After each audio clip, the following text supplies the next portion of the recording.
Hello everyone, কেমন আছেন আপনারা সবাই?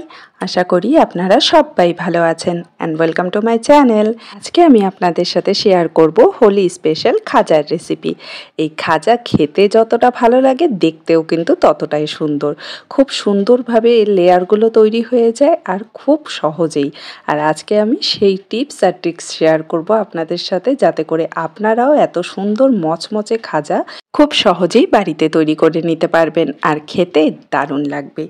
আজকের এই রেসিপিটা যদি ভালো লাগে তো অবশ্যই একটি লাইক করবেন, আর আমার চ্যানেলে যদি আপনারা নতুন এসে থাকেন চ্যানেলটাকে সাবস্ক্রাইব করে পাশের বেল আইকনটি প্রেস করে দেবেন। তাহলে চলুন আর দেরি না করে ঝটপট বানিয়ে নিই এই দারুণ স্বাদের খাজা। প্রথমেই একটা মিক্সিং বোলে আমি এখানে নিয়ে নিচ্ছি 1 কাপ ময়দা। এখন দিয়ে দিচ্ছি এখানে স্বাদ মতো নুন। ভালো করে একটু মিশিয়ে নেব আর তারপর দিয়ে দেব 2 টেবিল চামচের মতো সাদা তেল। এখন সাদা তেলটা দিয়ে খুব ভালো করে কিন্তু ময়দাটাকে ময়ম দিতে হবে। তেলটা যেন খুব ভালো করে ময়দার সাথে মিশে যায়, তার জন্য এভাবে একটু ভালো করে ঘষে ঘষে মেখে নিতে হবে। আর যখন দেখবেন এভাবে দলা পাকিয়ে যাচ্ছে তার মানে বুঝবেন যে ময়মটা খুব ভালো করেই দেওয়া হয়েছে। আর তারপর জল দিয়ে আমরা এখানে একটা ডো তৈরি করে নেব। ডোটা কিন্তু খুব নরম হবে না, না খুব শক্ত। খুব ভালো করে এভাবে মেখে নিয়ে অল্প অল্প করে জল দিয়ে মেখে এভাবে একটা ডো তৈরি করে নিতে হবে। খেয়াল রাখবেন ডোটা যাতে খুব নরম না হয়ে যায়, একটু শক্ত যেন থাকে। তো ডোটা যখন মাখা হয়ে যাবে তখন আমরা এটাকে 15 মিনিটের জন্য রেস্টে রেখে দেব। আর ততক্ষণ চলুন আমরা একটা শিরা রেডি করে নিই। তার জন্য আমি এখানে একটা বাটিতে নিয়ে নিচ্ছি 1 কাপ চিনি, আর চিনির সাথে আমি দিয়ে দিচ্ছি এখানে ওই কাপেরই 1 কাপ জল। এখন মিডিয়াম ফ্লেমে আমরা ততক্ষণ চিনিটাকে নাড়াচাড়া করব যতক্ষণ না চিনিটা গলে যাচ্ছে খুব ভালো করে। আর যখন চিনিটা খুব ভালো করে গলে যাবে আর শিরাটা ফুটতে শুরু করবে তখন আমরা 5 মিনিট পর্যন্ত লো ফ্লেমে কিন্তু শিরাটাকে ফুটিয়ে নিব। এই চিনির শিরাটাকে কিন্তু খুব ঘন করার কোনো দরকার নেই, শুধুমাত্র 5 মিনিট লো ফ্লেমে একটু ফুটিয়ে নিলেই কিন্তু শিরাটা তৈরি হয়ে যাবে। আর 5 মিনিট হয়ে গেলে আমি এখানে দিয়ে দিচ্ছি 1 চামচের মতো লেবুর রস। এতে করে যখন আমরা খাজাটা এই চিনির সিরাপের মধ্যে দেব অনেক সময় পর্যন্ত কিন্তু খাজাটা দেখতে খুব ভালোই থাকবে, চিনির যে একটা লেয়ার পড়ে যায় সেটা কিন্তু পড়বে না। এই যে দেখুন সিরাপটা একদম রেডি হয়ে গেছে, আর এটা কিন্তু আমাদের গরম অবস্থায় রাখতে হবে ঢেকে। এখন আমরা একটা মিক্সচার রেডি করে নেব। তার জন্য আমি এখানে 2 চামচ নিয়ে নিয়েছি ময়দা, আর তার সাথে আমি দিয়ে দিচ্ছি 2 টেবিল চামচ সাদা তেল। এটাকে খুব ভালো করে এখন মিক্স করে নেব। এই মিক্সচারটা কিন্তু আমরা যখন খাজাটা রেডি করব তখন কিন্তু আমাদের দরকার পড়বে। তো এখানে মিক্সচারটা আমার রেডি হয়ে গেছে, এটাকে এখন সাইডে রেখে দেব। আর আমাদের ডোটা কিন্তু 15 মিনিট খুব ভালোভাবে রেস্ট করে নিয়েছে। এখন এটাকে আবারও একটু খুব ভালো করে আমি মেখে নিচ্ছি, আর মেখে নেওয়ার পর এখান থেকে আমি লেচি কেটে নেব।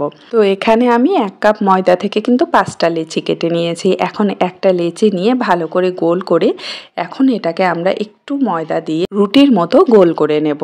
যতটা সম্ভব একটু পাতলা করার চেষ্টা করবেন, বেশি মোটা যেন না হয়। তো এখানে আমি খুব ভালো করে বেলে নিচ্ছি রুটিটাকে, যতটা ময়দা দরকার ততটা দিয়ে কিন্তু খুব ভালো করে বেলে নিতে হবে।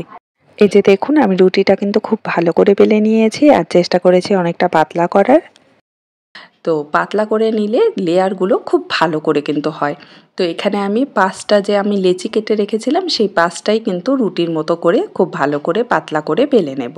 তো এখানে আমি 5টা রুটি খুব ভালো করে মোটামুটি পাতলা করে বেলে নিয়েছি। এখন একটা রুটির উপরে আমি এখানে ওই যে আমরা মিক্সচারটা রেডি করে রেখেছিলাম সেটা সামান্য একটু দিয়ে, মানে যতটা দরকার যাতে পুরোটা কভার করে এভাবে মেখে দিতে হবে। যতটা দরকার ততটা দিয়ে মেখে দিয়ে তার উপরে আমি এখানে আরেকটা রুটি দিয়ে দিচ্ছি। এখন এই রুটিটার উপরেও কিন্তু আমি সেই মিক্সচারটা আবার দিয়ে দেব, দিয়ে খুব ভালো করে ছড়িয়ে নেব এভাবে। তারপর এই রুটিটার উপরেও আরেকটা রুটি আমি দিয়ে দেব। এইভাবেই এই প্রসেসটা করতে থাকবো 5টা রুটি যতক্ষণ না এইভাবে একটার পর একটা কাভার হচ্ছে, তো ততক্ষণ এইভাবেই কিন্তু করে নেব। আর আপনারা যারা ফেসবুক থেকে আমার ভিডিওটা দেখছেন তাদের কাছে অনুরোধ রইল আমার পেজটিকে ফলো করার, আর আমার ভিডিওগুলো যদি ভালো লাগে, রেসিপিগুলো ভালো লাগে তো অবশ্যই লাইক করবেন। তো এখানে দেখুন মোটামুটি আমি 5টা রুটি কিন্তু সেট করে নিয়েছি, আর এটা লাস্ট ছিল। তো এটার উপরেও আমি মিক্সচারটা দিয়ে খুব ভালো করে এভাবে ছড়িয়ে দিচ্ছি। এখন এটাকে কিন্তু আমাদের হালকা হাতে বেলে নিতে হবে, বেশি প্রেসার দিয়ে বেলার দরকার নেই, হালকা হাতে একটু বেলে নিলেই হবে। আর তারপর কিন্তু এটাকে আমরা এক সাইড থেকে রোল করা শুরু করব। একটু চেপে চেপে রোল করতে হবে যাতে ফাঁকা না থেকে যায়, খুব ভালো করে একটু রোল করে নেব। আর লাস্টে আমরা সাইড যে বাকি আছে এটার মধ্যে একটু জল দিয়ে নেব, একটু জল মেখে নেব আর কি, আর তারপর পুরোটা রোল করে নেব। এতে করে সাইডটা খুব ভালো করে সেট হয়ে যাবে, খুলে যাবে না। আর তারপর আমি এখানে চাকু দিয়ে পিস করে নিচ্ছি সমান করে। আপনারা যতটা ছোট বা বড় খাজা তৈরি করতে চান সেই হিসাবে পিসটা করে নেবেন। আর এই যে দেখুন লেয়ারটা কিন্তু খুব সুন্দরভাবে এসেছে। এখন এভাবে মাঝখানটা একটু প্রেস করে হালকাভাবে কিন্তু আমাদের বেলে নিতে হবে, বেশি প্রেসার দেওয়া যাবে না। তো এখন সবগুলো আমি বেলে নিয়েছি আর এখানে আমি কড়াইতে সাদা তেল বসিয়ে দিয়েছি। লো ফ্লেমে আমি এটাকে গরম করেছি। এখন লো ফ্লেমেই কিন্তু এটাকে ভেজে নিতে হবে, তেলটা যাতে খুব গরম না হয় সেটা খেয়াল রাখবেন। আর লো টু মিডিয়াম ফ্লেমে এটাকে কিন্তু আমরা ভেজে নেব। তো কিছুক্ষণের মধ্যেই দেখবেন এভাবে সুন্দর কালার আসা শুরু হয়ে যাবে। আর খাজা কিন্তু বেশি লাল করে ভাজলে ভালো লাগে না, মানে হালকা একটা গোল্ডেন কালার যখন চলে আসবে তখনই কিন্তু আমাদের খাজাটা তুলে নিতে হবে। এই যে দেখুন মোটামুটি কালারটা চলে এসেছে। এখন আর একটু সময় আমি এটাকে একটু ভেজে নেব। আর লেয়ারগুলো কিন্তু খুব ভালো করে কিন্তু বোঝা যাচ্ছে। তো আমি যেভাবে বললাম সেই প্রসেসটা যদি আপনারা ফলো করেন তাহলে কিন্তু এত সুন্দর লেয়ারের আপনারা খাজা খুব সহজেই বাড়িতে তৈরি করে নিতে পারবেন। আর ঘরোয়া উপকরণ দিয়েই কিন্তু এই খাজাটা আমরা তৈরি করে নিয়েছি, এক্সট্রা সেমন কিছুর দরকার হয়নি। তো এখানে দেখুন সবগুলো খাজা কিন্তু আমি ভেজে নিয়েছি। আর কালারটা কিন্তু খুব সুন্দর এসেছে। এটাকে যখন আমরা ওই চিনির সিরাপে দেব তখন কিন্তু আরও ভালো লাগবে। আর তার সাথে লেয়ারগুলো তো আপনারা দেখতেই পাচ্ছেন। তো এখানে আমি খাজাগুলোকে চিনির সিরাপের মধ্যে আমি কিছুক্ষণের জন্য রেখে দেব, বেশিক্ষণ না, 15 থেকে 20 সেকেন্ডের জন্য এটাকে রেখে দেব। আর মাঝে মাঝে একটু এভাবে উল্টে দেব যাতে খাজাগুলোতে খুব ভালো করে চিনির সিরাপটা আর কি ঢুকে যায়, খুব ভালো করে আর কি লেগে যায়।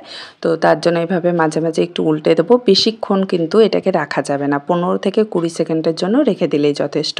আর চিনির সিরাপটা কিন্তু গরম থাকতে হবে। তো এই যে দেখুন খাজাগুলো কিন্তু খাওয়ার জন্য একদম রেডি হয়ে গেছে। আর দেখতে কিন্তু দোকানের তৈরি খাজার মতনই লাগছে। আর হোলির দিন যদি এই দারুণ স্বাদের মজাদার খাজা বাড়িতে বানানো থাকে তাহলে তো হোলির দিনটা আরও বেশি জমে যাবে। আর এই খাজাগুলো কিন্তু দারুণ মুচমুচে তৈরি হবে। এই যে দেখুন একদম মুচমুচে খাজা কিন্তু খুব পারফেক্টভাবে তৈরি করে নিয়েছি। আর আপনারাও কিন্তু এভাবেই তৈরি করে নিতে পারবেন। আজকের এই রেসিপিটা যদি আপনাদের ভালো লাগে তো কমেন্টে কিন্তু অবশ্যই জানাবেন। দেখা হবে আরেকটি নতুন সিম্পল সহজ আর পারফেক্ট রেসিপি নিয়ে।